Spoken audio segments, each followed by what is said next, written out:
ಹಳ್ಳಿಯಲ್ಲಿ ಕುಡಿಯುವ ನೀರಿಗೆ ಹಾಹಾಕಾರ.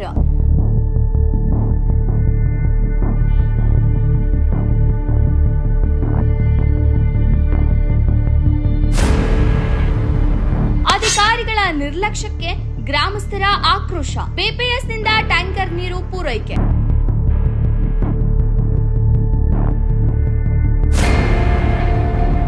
ತುಮಕೂರು ಜಿಲ್ಲೆಯ ಪಾವಗಡ ತಾಲೂಕಿನ ವೈಯನ ಹೊಸಕೋಟೆ ಹೋಬಳಿಯ ಪೋತಗಾನಹಳ್ಳಿ ಗ್ರಾಮ ಪಂಚಾಯಿತಿ ವ್ಯಾಪ್ತಿಯ ದಳವಾಯಿಹಳ್ಳಿ ಗ್ರಾಮದಲ್ಲಿ ಕುಡಿಯುವ ನೀರಿನ ತೀವ್ರ ಸಮಸ್ಯೆ ಎದುರಾಗಿದ್ದು, ಅಧಿಕಾರಿಗಳ ನಿರ್ಲಕ್ಷ್ಯದಿಂದ ಗ್ರಾಮಸ್ಥರು ಪರದಾಡುವಂತಾಗಿದೆ.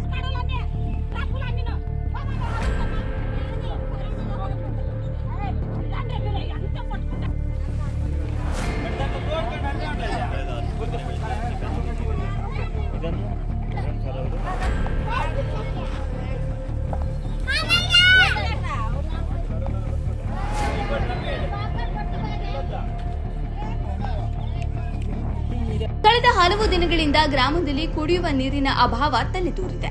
ಈ ಬಗ್ಗೆ ಗ್ರಾಮಸ್ಥರು ಸಂಬಂಧಪಟ್ಟ ಅಧಿಕಾರಿಗಳಿಗೆ ಮನವಿ ಪತ್ರ ಸಲ್ಲಿಸಿದ್ರು ಯಾವುದೇ ಕ್ರಮ ಕೈಗೊಳ್ಳದ ಹಿನ್ನೆಲೆಯಲ್ಲಿ ಜನ ಜಾನುವಾರುಗಳಿಗೆ ಕುಡಿಯುವ ನೀರಿಗೂ ತೊಂದರೆಯಾಗಿದೆ.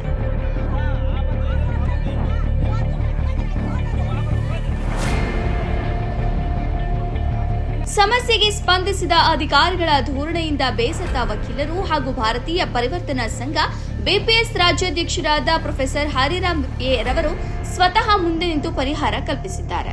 ಗ್ರಾಮದ ಬಿಪಿಎಸ್ ಮುಖಂಡ ಅಂಜಿ ಮತ್ತು ಕಾರ್ಯಕರ್ತರ ಸಹಕಾರದೊಂದಿಗೆ ಟ್ಯಾಂಕರ್ ಮೂಲಕ ಗ್ರಾಮಸ್ಥರಿಗೆ ಕುಡಿಯುವ ನೀರನ್ನು ಪೂರೈಸಿದ್ದಾರೆ.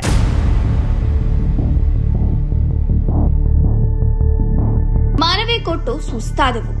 ಅಧಿಕಾರಿಗಳು ಸ್ಥಳಕ್ಕೆ ಬಂದು ನೋಡುವ ಸೌಜನ್ಯನೂ ತೋರಲಿಲ್ಲ.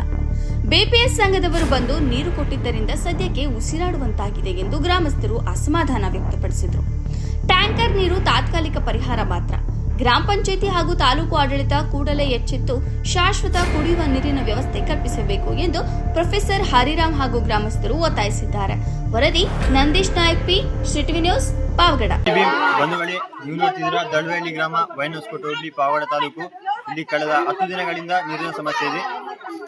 ಬಿಪಿಎಸ್ ರಾಜ್ಯಾಧ್ಯಕ್ಷರಾದ ಹರಿರಾಮ್ ಸರ್ ಅವರು ನೇತೃತ್ವದಲ್ಲಿ ಟ್ಯಾಂಕರ್ ಬಿಡಲಾಗಿದೆ ಮತ್ತು ನೀವೇ ನೋಡ್ತಿದ್ದೀರಾ ಯಾವ ಮಟ್ಟಿಗೆ ಜನ ಇದ್ದಾರೆ ಅಂತ. ಇದನ್ನು ನೀವು ಪರಿಗಣಿಸಲೇಬೇಕೆಂದು ತಮ್ಮಲ್ಲಿ ಮನವಿ ಮಾಡಿಕೊಳ್ಳುತ್ತಿದ್ದೇನೆ. ಜೈ ಭೀಮ್, ಧನ್ಯವಾದಗಳು. ವೈಯನ ಹೊಸಕೋಟೆ ಹೋಬಳಿ, ಪಾವಗಡ ತಾಲೂಕು. ಇಲ್ಲಿ ಕಳೆದ 10 ದಿನಗಳಲ್ಲಿ ರಾಜ್ಯಾಧ್ಯಕ್ಷರಾದ ಹರಿರಾಮ್ ಸರ್ ಅವರು ನೇತೃತ್ವದಲ್ಲಿ ಟ್ಯಾಂಕರ್ ಬಿಡಲಾಗಿದೆ. ಧನ್ಯವಾದಗಳು.